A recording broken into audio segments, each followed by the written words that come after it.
would say 99% of the time, putting career goals on hold to follow a relationship that you're not even sure where it's going to end is a mistake.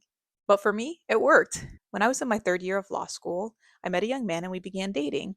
I quickly realized that he would be finishing up his university studies in another state and that my plans were in the opposite direction.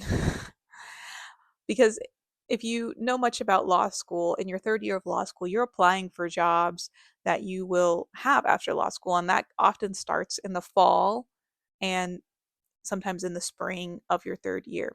And in law school, they recommend you build your resume around the location that you want to work and the kind of work that you want to do.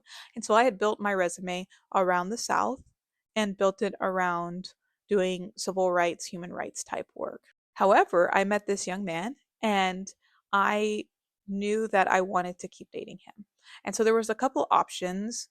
He was going to be going to school in Idaho and finishing up his studies there.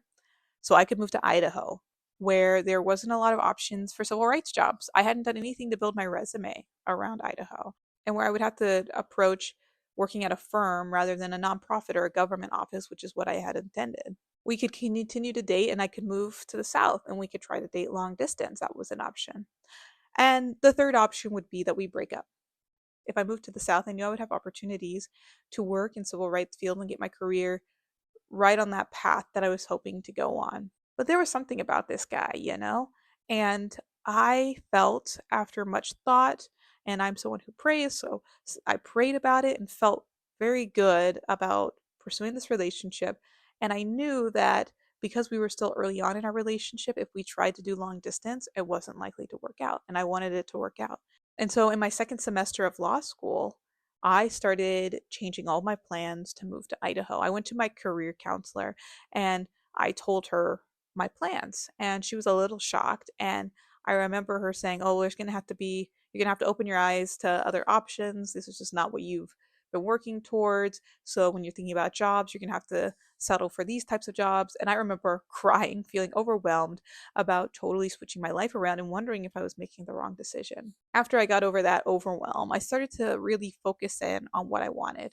So I started opening the doors to what I had in options in Idaho. And there were some government positions that I could potentially work in. There were law firms.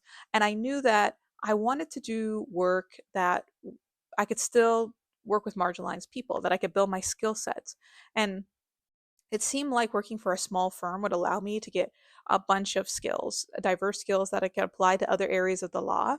And so I started looking that route, even though I had never worked in a firm setting before. I didn't really know what it was like to do billable hours and things like that. And so I was really nervous, but I started entering that field. And I did a lot of research about firms and I applied to several firms as well as to some other jobs as well that didn't really pan out. And I interviewed with a couple of firms.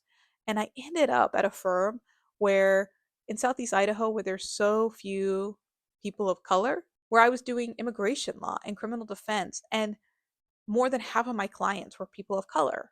A lot of them were marginalized groups, whether they were immigrants, where they had been accused of crimes. And I realized I get to work with these vulnerable people and help them through these really difficult times in their lives. And so I don't know how I came across that because it was such a rare opportunity, but I was really feeling fulfilled by the work I was doing there. And what's more is that I was learning so much. I really got thrown into the deep end. And so I got a crash course in how to manage a caseload, how to lead a case. And I knew that those skill sets were really, really important that would help me the rest of my career. I ended up marrying that boy and we have two children together. And after that job, we ended up relocating to the South, and I get to work in a job where I do human rights work. And so I got the things that I wanted. They were just delayed a bit. And I got even more than what I wanted because I also got this family and this wonderful life that I have. Now, would I recommend to most people that they pursue a relationship over their career goals? No, probably not in most situations. And in fact, I doubted my decision many times, especially when confronted with people and telling them the choice that I was making. They were really surprised at the length of the relationship and that I would pursue such a relationship. And I remember my boss before I graduated law school, I worked for an attorney, and I told him what I was planning to do after law school, and I was expecting to get some backlash. And he said, "You know, I've been chasing my wife ever since I've met her. So I totally get that. And that was a comfort to me that some things are worth more than anything else, and we have to pursue those things, and that might mean that we delay our plans, we think our grand plans, for a year or 2 years or 3 years, but in the end we can get everything that we want.